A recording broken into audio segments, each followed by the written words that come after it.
Good morning student. आज की class में आप सभी बच्चों का स्वागत है। आज हम एक नया अध्याय प्रारंभ करेंगे जिसका नाम है धातु एवं धातु कर्म के बारे में। आप सभी को धातु के बारे में है ना पूर्व क्लासेस में आप लोग ने अध्ययन किए होंगे, तो एक सामान्य चर्चा यहाँ पर करेंगे धातु के बारे में कि वास्तविक रूप में धातु जो है क्या होता है। सामान्य हम बोलचाल की भाषा में जानते हैं कि धातु जो है क्या होता है, आपका चमकदार होता है ना।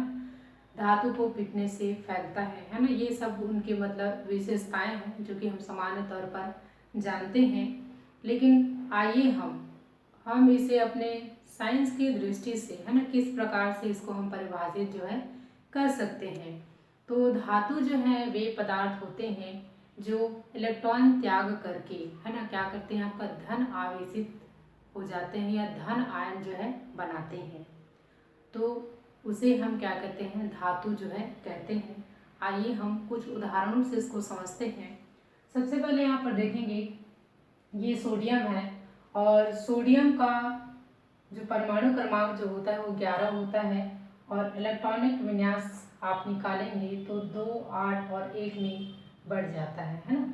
तो यहाँ पर आप देखेंगे कि सोडियम के अंतिम कक्ष में है ना कितने इलेक्ट्रॉन है, 1 इलेक्ट्रॉन होता है।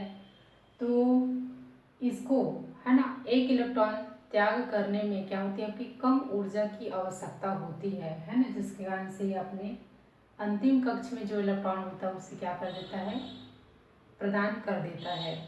तो यहाँ पर आप देखेंगे कि सोडियम जो है 1 इलेक्ट्रॉन त्याग करके या प्रदान करके है ना क्या बना लेता है, वो धन आवेशित हो जाता है। तो इस प्रकार से है ना क्या होता है, धातु जो है इलेक्ट्रॉन त्याग करके क्या बना रहे हैं, धन आवेशित पदार्थ का निर्माण करते हैं। ठीक है, तो जिसे हम क्या कहते हैं, धातु जो है करते हैं। ठीक है, और दूसरा यहाँ पर देखेंगे धातु कर्म। जो आपका धातु होते हैं या फिर जो अयस्क जो होते हैं, तो यहाँ पर आप देखेंगे कि धातु कर्म का मतलब होता है कि जो धातु होते हैं उसको क्या करते हैं, आपका धातुओं का निष्कर्षण जो है ना किया जाता है। यानी कि अयस्क जो होते हैं उसको धातु जो अयस्क जो होते हैं उसका निष्कर्षण किया जाता है, जिससे हमको क्या होता है, एक शुद्धतम रूप जो है मतलब प्राप्त होता है, जिसे हम क्या कहते हैं, धातु कर्म के नाम से जानते हैं। यानी कि अयस्कों का है ना धातु निष्कर्षण ही क्या कहलाता है, आपका धातु कर्म जो है कहलाता है। तो ये था आपका धातु और धातु कर्म के बारे में। इसके पश्चात हमारा जो अगला टॉपिक है जिसमें हम धातु के भौतिक और रासायनिक गुण के बारे में अध्ययन करेंगे, साथ ही साथ सक्रियता श्रेणी जो है होता क्या है देखेंगे। तो सामान्य तौर पर है ना धातु की भौतिक विशेषता के बारे में यदि हम चर्चा करें तो आप सभी को ज्ञात है कि धातु में सर्वप्रथम जो विशेषता होती है कि धातु में चमक जो है पाई जाती है। जैसे आपका सोडियम है, मैग्नीशियम है, सोना है, चांदी है ना, पीतल, कांसा है, ये सभी में आप लोग देखेंगे कि इसकी चमक जो है मतलब इसमें पाई जाती है और सबसे कीमती मतलब धातु के अंतर्गत भी आते हैं। तो धातु की पहली विशेषता क्या हुई, धातु जो है चमकदार जो है होती हैं। दूसरा है कि धातु जो है विद्युत की सुचालक होती हैं। जैसे आपका तांबा है ना, और आपका एल्युमिनियम है ना। तो जैसे तांबा जो होता है उसको विद्युत परिपथ जो होते हैं उसमें वहाँ पर इसका प्रयोग जो है किया जाता है, जिसके माध्यम से है ना विद्युत धारा को एक स्थान से दूसरे स्थान तक ले जाया जा सकता है। तो इस प्रकार से धातु जो है विद्युत की सुचालक जो है होती है। उसी प्रकार से धातु को है ना पीट कर फैलाया जा सकता है। यानी कि धातु को क्या कर सकते हैं कि उसको पीट करके चादर रूप में परिवर्तित कर सकते हैं, या जैसे बर्तन है उनमें विभिन्न प्रकार की आकृतियां जो उसमें प्रदान जो है कर सकते हैं। तो इस प्रकार से है ना धातु में क्या होता है आपका कि इसमें फैलने का गुण जो है मतलब पाया जाता है। इस प्रकार से धातु की ये था मतलब समान विशेषता के बारे में। इसके बाद हम देखते हैं कि धातु की रासायनिक विशेषताओं के बारे में। तो सबसे पहले यहाँ पर है ना, रासायनिक गुण को समझने से पहले हम जानते हैं कि सक्रियता श्रेणी जो है होता क्या है। तो जितने भी धातु हैं है ना, उनको मतलब उसकी क्रियाशीलता के आधार पर है ना, उसको एक श्रेणी में मतलब बांटा गया है, जिसे सक्रियता श्रेणी के नाम से जाना जाता है। तो यहाँ पर आप देखेंगे सक्रियता श्रेणी में है ना, अधिक क्रियाशील धातु और कम क्रियाशील धातु को उनके घटते क्रम के आधार पर व्यवस्थित किया गया है, जिसे हम क्या कहते हैं, सक्रियता श्रेणी जो है कहते हैं। तो सबसे अधिक क्रियाशील धातु को है ना ऊपर की ओर रखा गया है और सबसे कम क्रियाशील धातु को नीचे की ओर मतलब रखा गया है। तो यहाँ पर आप देखेंगे कि लिथियम से मतलब ये जो है प्रारंभ होती हैं।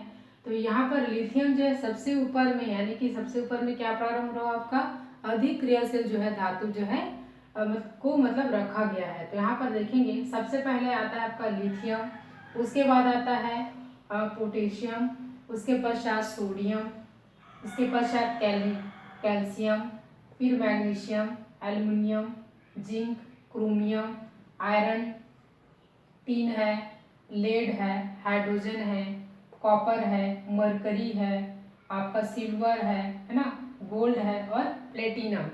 तो इस प्रकार से जो सक्रियता जो श्रेणी है उसको मतलब क्या किया गया है, घटते क्रम में इसको व्यवस्थित जो है किया गया है।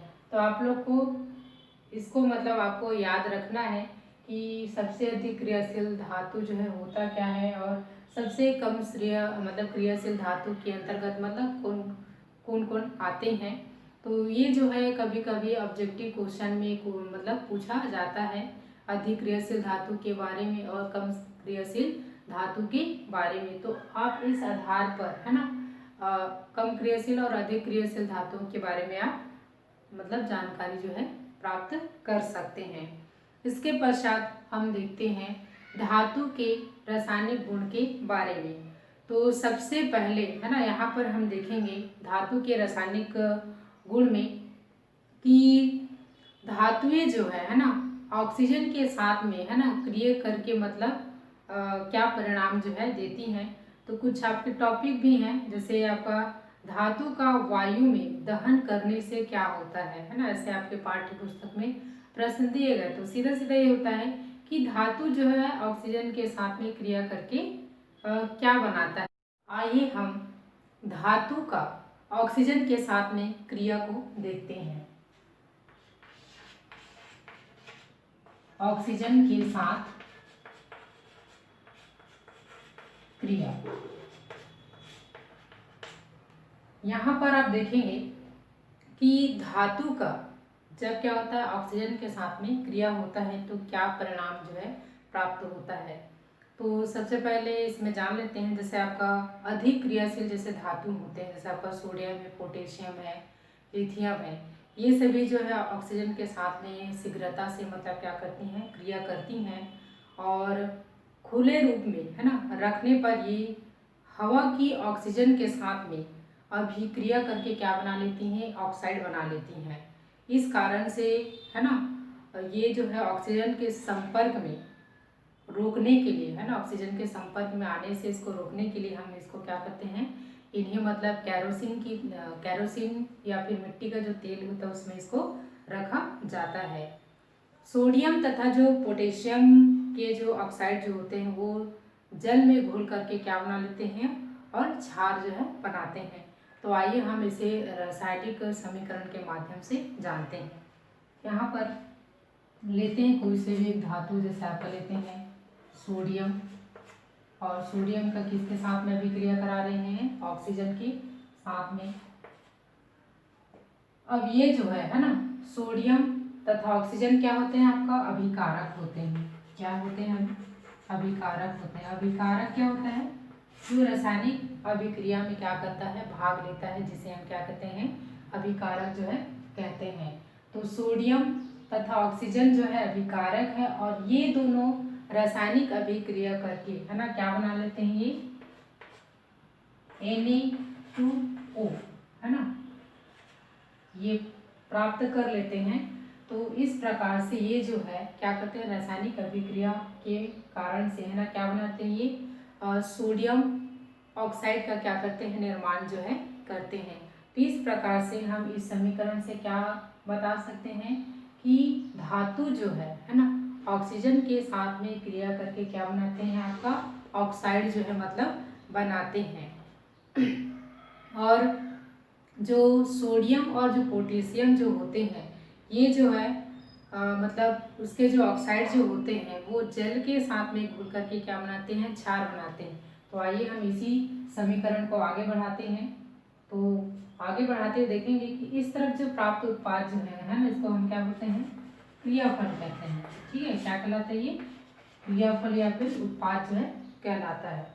तो यहाँ पर आप देखेंगे कि 2Na2O यानी कि सोडियम ऑक्साइड जो है ना, क्या कर रहे हैं, आपका जल के साथ में, किसके साथ में, जल के साथ में, जल का सूत्र H2O, और इनके साथ में मतलब क्रिया करके है ना क्या बनाता है, ये जो है NaOH का निर्माण करता है। तो NaOH जो है आपका एक प्रकार से क्या है, ये क्षार होता है। क्या होता है, आपका क्षार जो है होता है। तो इस प्रकार से जो आपका सोडियम तथा जो पोटेशियम जो होता है, उसके जो ऑक्साइड जो होते हैं वो जल के साथ में मिलकर क्या बनाते हैं, आपका क्षार का जो निर्माण जो है करते हैं। इस प्रकार से और भी कुछ बहुत सारे जो धातु हैं है ना, वो जो है मतलब क्या करते हैं, ऑक्सीजन के साथ में क्रिया करके क्या बनाते हैं, आपका ऑक्साइड जो है बनाते हैं। ऐसे ही कुछ कम क्रियाशील या कम सक्रिय जो धातु हैं, जैसे आपका मैग्नीशियम है, वो हवा की ऑक्सीजन के साथ में धीरे धीरे मतलब क्रिया करती हैं तथा गर्म करने पर है ना सफ़ेद रंग का एक लौ तेजी के साथ में मतलब क्या होता है, जलता है। इसी गुण के कारण से मैग्नीशियम का जो उपयोग है वो आतिशबाजी में इसका उपयोग जो है किया जाता है। इसके पश्चात है ना, धातु का ऑक्सीजन के साथ में क्रिया के पश्चात हम देखते हैं अगला जो बिंदु आपका धातु का जल के साथ में क्रिया जो है किस प्रकार से होता है। यहाँ पर देखेंगे ऑक्सीजन का है ना के साथ तो क्रिया देख ली, अब क्या देखेंगे, आपका जल के साथ में धातु की क्रिया किस प्रकार से होती है। तो जैसे कि देखेंगे जो आपका अधिक अक्रियाशील जो धातुएं हैं, जैसे आपका सोडियम है, पोटेशियम है तथा लिथियम है, ये ठंडे जल के साथ में है ना क्या करते हैं, अभिक्रिया करके धात्विक हाइड्रोक्साइड क्या बनाते हैं, धात्विक हाइड्रोक्साइड और आपका हाइड्रोजन गैस और अधिक मात्रा में क्या करते हैं, ऊर्जा जो है मुक्त करते हैं। तो कहने का तात्पर्य यहाँ पर अधिक मात्रा में ऊर्जा जो है उत्पन्न होती है, यानी ये जो अभिक्रिया जो होती है क्या होती है, एक प्रकार के ऊष्माक्षेपी अभिक्रिया होती हैं। तो आइए हम इसे एक समीकरण के माध्यम से समझते हैं। तो यहाँ पर देखेंगे सोडियम का है ना किसके साथ में क्रिया देखेंगे, जल के साथ में, और सोडियम क्या है, धातु है। ठीक है, तो यहाँ पर 2 सोडियम लेते हैं और 2 जल के अणु। ठीक है, तो ये जो है आपका धातु है और ये क्या है, आपका जल है। अब इन दोनों के मध्य में अभिक्रिया देखते हैं। तो अभी हमने देखा कि जो आपका जो धातु जो होते हैं वो जल के साथ में क्रिया करके क्या बनाते हैं, हाइड्रोक्साइड जो है बनाते हैं। तो यहाँ पर क्या बनेंगे, NaOH। ठीक है, ये क्या क्या बना लेता है, आपका सोडियम हाइड्रो ऑक्साइड का क्या करता है, निर्माण जो है करता है। तो इस प्रकार से है ना क्या करता है, आपका धातु और जल के साथ में क्रिया करके क्या बनाए, ये हाइड्रोक्साइड का निर्माण जो है करते हैं। तीसरी हम विशेषता देखते हैं धातु का है ना अम्ल के साथ क्रिया।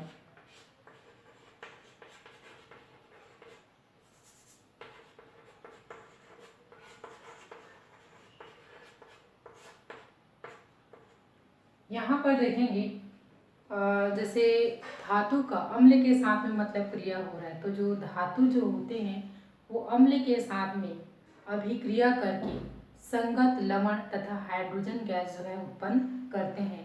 तो यहाँ पर हम एक एग्जाम्पल ले लेते हैं, कॉपर, ठीक है, ये धातु है। इसके साथ में हम ले लेते हैं नाइट्रिक अम्ल। अब ये दोनों है ना, इन दोनों के मध्य में क्या होता है आपका रासायनिक क्रिया होता है, जिसके फलस्वरूप है ना क्या होता है आपका कॉपर नाइट्रेट, ठीक है, और नाइट्रोजन डाइऑक्साइड का क्या होता है निर्माण होता है, और साथ ही साथ आपका हाइड्रोजन गैस का भी निर्माण जो है होता है। तो यहाँ पर देखेंगे CuNO, ठीक है, NO3 का होल ट्वाइस, ठीक है, प्लस है ना, इसमें क्या बनेगा आपका नाइट्रोजन डाइऑक्साइड का भी निर्माण होगा। ये हो जाएगी 2NO2 प्लस यहाँ पर 2 हाइड्रोजन का भी क्या होगा आपका निर्माण जो है होगा। तो इस प्रकार से जो आपका धातु है वो किसी भी अम्ल के साथ में है ना क्या होता है आपका रासायनिक क्रिया करता है, तो आपका क्या बनाता है लवण बनाता है और हाइड्रोजन गैस जो है उत्पन्न करता है। ठीक, सोना और जो आपका प्लेटिनम जो धातुएं जो होती हैं वो जो है मतलब क्या करती हैं सिर्फ अम्लराज के साथ में ही क्रिया करती हैं। तो जानते हैं कि अम्लराज जो है होता क्या है। अम्लराज में है ना क्या होता है आपका जो 3% है ना, यानी कि 3 भाग HCl अम्ल होता है, सांद्र HCl अम्ल होता है, और एक जो भाग होता है वो सांद्र नाइट्रिक अम्ल जो है होता है। तो इन दोनों का जो मिश्रण होता है उसे ही हम क्या कहते हैं अम्लराज कहते हैं, या फिर एक्वा रेजिया जो है कहा जाता है। तो यहाँ पर लिख देते हैं अम्लराज, ठीक है। तो अम्लराज जो है क्या है आपका 3 भाग क्या होता है आपका सांद्र HCl होता है, और एक भाग सांद्र नाइट्रिक अम्ल होता है, ठीक है। अर्थात इनका जो अनुपात है वो क्या बनेगा वो 3:1 जो है होता है।